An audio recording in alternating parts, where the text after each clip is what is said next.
What's up, guys? This is just a quick, I think it's 15 card, maybe PSA reveal. I've already seen the grades and obviously the ones that didn't get graded there, but I wanted to look at them anyway, so I figured I might as well do it on camera and upload it to the YouTube channel. If you don't already subscribe, make sure you do. It takes 2 seconds and it's free.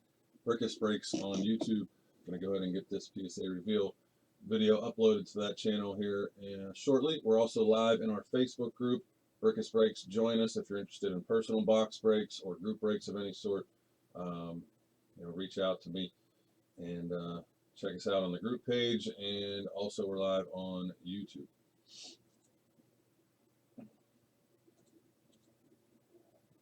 So let's see. This was a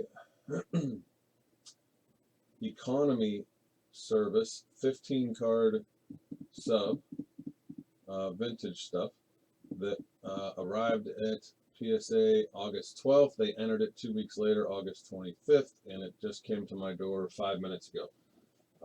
So not too bad. A little over, I guess 2 months, a little less than 2 months, month and a half once they entered it. So not too bad, but this is also a higher charge service. This is not the bulk rate, and it's higher value cards. So, but they are moving pretty quick. We have two other subs outstanding there. One is in the second to last stage. A few of you guys are on that one. I've been updating you. I have another sub there that just hasn't even gotten to stage 4 grading yet, so that's kind of weird, as they've had it for over a month now, and it hasn't even gone into stage 4 grading, and it's a small 16 card sub. Lastly, we are sending a bulk sub here shortly. I've tagged a few people that are interested in sending me some cards to get out.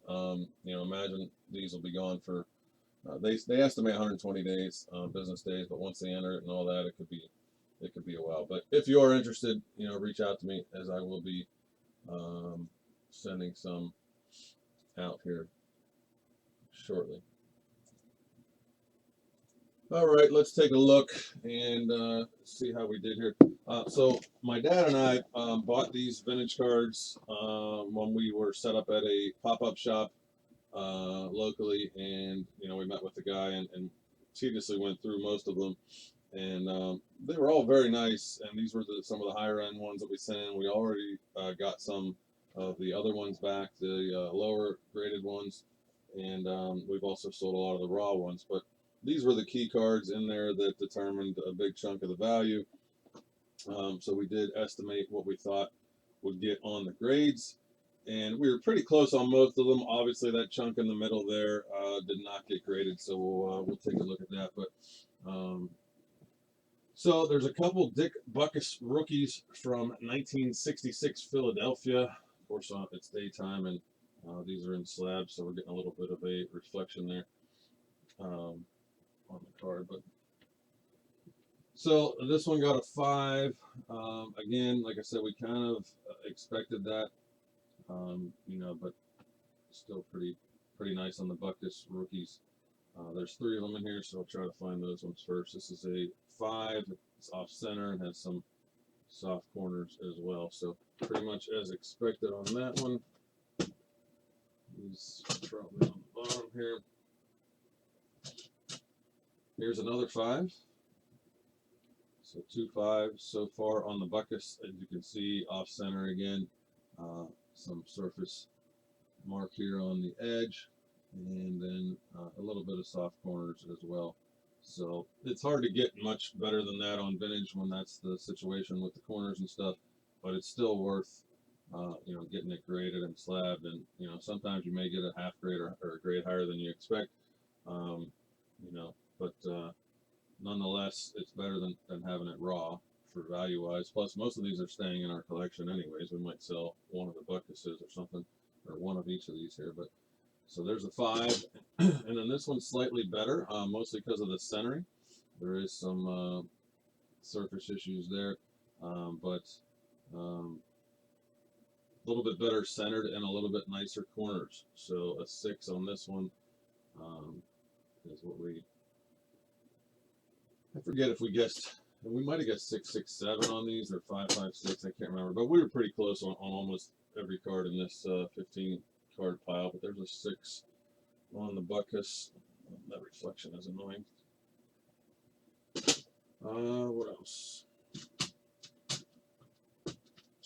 There's a Gale Sayers rookie from the same set there, and that's not too bad there. A 6 on the Gale Sayers, 1966 Philadelphia. Gale Sayers rookie got a 6, and slightly off center. We actually had 2 of these, but the other one wasn't even worth grading. I think, in fact, we might have sold it raw or put it in the set, but it was worse than this one, probably a 3 or 4. So we got this one. And you know what, with that centering, I can't really complain. The corners are sharp enough to get this one to a 6, even with that centering. If it was a little better centered, you'd be looking at a 7 here. So pretty nice Gale Sayers rookie 6.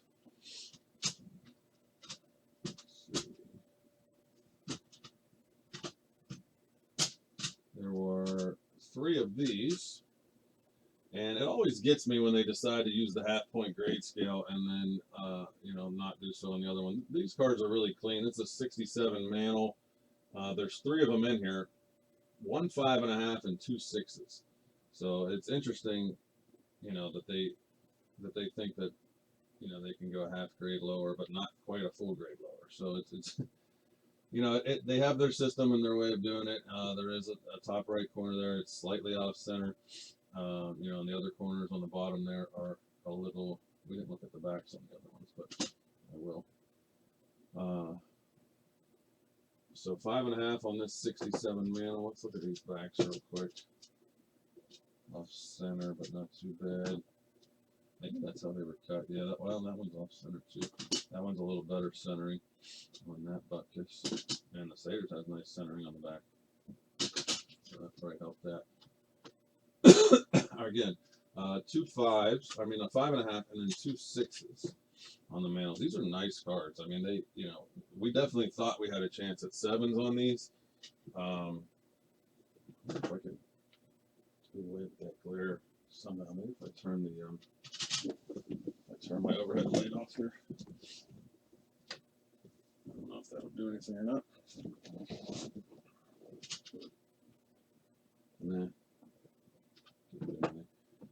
So this one's pretty nice. Got a little mark up there.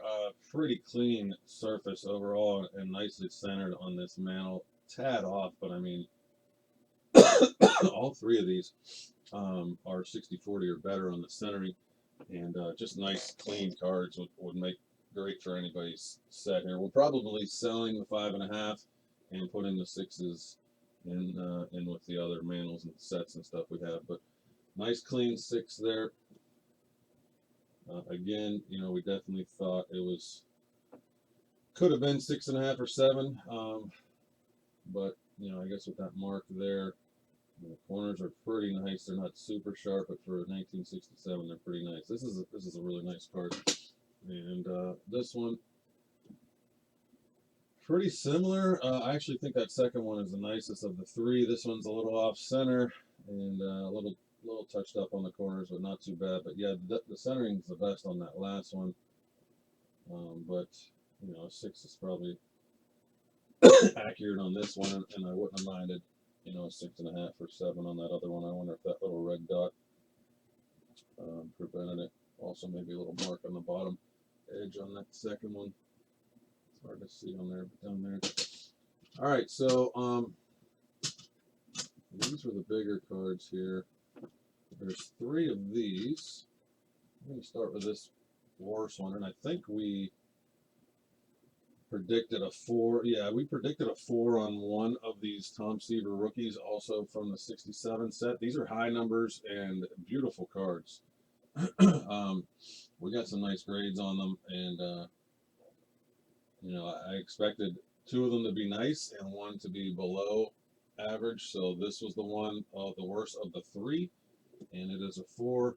It ended up with a 4, and to be honest, it's still a gorgeous card. It's, you know, just got a little bit of corner issues, and overall, I don't know if there's any. I don't think if there's a crease, it would be lower. So, a little bit of a mark there, printer dot, and overall pretty clean card for a 4. It's hard to look at it there. Let me look at it over here. Edges, corner. I have to look back to see what we guessed on this. I think we guessed a 4, but now that I'm looking at it, it looks pretty nice. I guess that bottom left corner is dinged up enough that it can't be a 5, but the rest of the card is really nice. So that's the first one. Second Seaver, we got a 6 on. Nice 6 on the second Seaver here. Jeez, I'm gonna have to. It's hard to put PSA slabs on this camera in the daytime. I even have a sheet on my window back here, but nonetheless. All right, so this is a 6. It's beautifully centered and a gorgeous card, and it would have been nice to get 2 7s here. Luckily, we got 1, but there is a mark next to Denny's ear there on the surface. You can see it there. So that probably was part of it. And let's see the back. Corners. I mean, the corners are touched up, I guess, enough for it to not be a 7, but it has, you know, as they say, eye appeal. It has amazing eye appeal. And this card's gorgeous here. Slightly off center, but that's really the only issue here. It is slightly off center left to right. Otherwise, pretty nice card. A little bit of discoloring on the back down here. But the corners are pretty nice on this, and it's just overall a very clean looking high number Seaver rookie. All right, so on to the Carew Rookies. There is 5 of them. Now, the interesting part is these all came from the same collection, same guy that's had them since 1967. He bought them in packs. He's had them at his house. All the other ones graded. This one even graded. This is a high number Karoo rookie, very nicely centered, and it got a 4.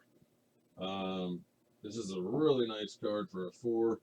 It does have a great eye appeal, and the top corner, both top corners are a little touched up in the back with a mark there and a little off center on the back, but really nicely centered on the front and no creases or anything. Just a little touched up corners, but they gave that one a 4 on the Carew high number rookie.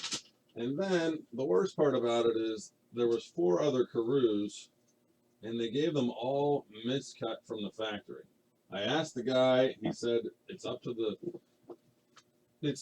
individual grader whether they put a miscut MC qualifier and a PSA grade on it or they don't. So I'll show you what is deemed to be miscut.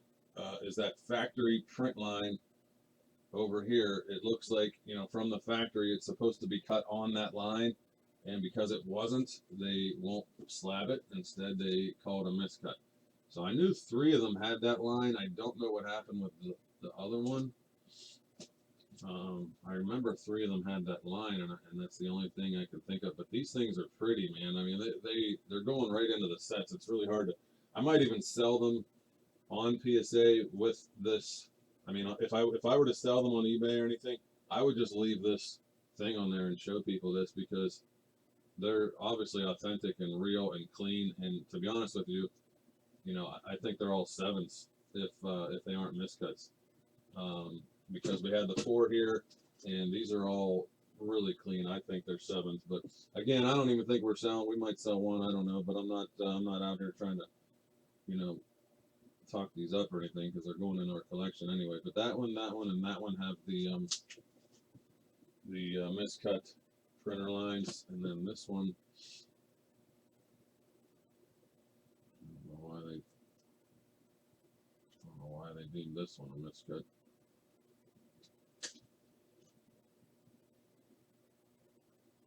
Pretty nice card, man. I mean, it's. I mean, there's a little mark there, I guess, but I would say, just looking at it quickly, it looks like at least a 5.5 to a 7 range.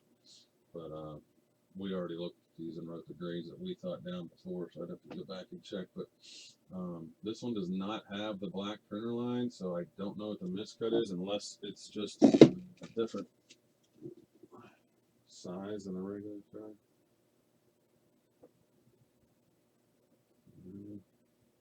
said inside, I guess.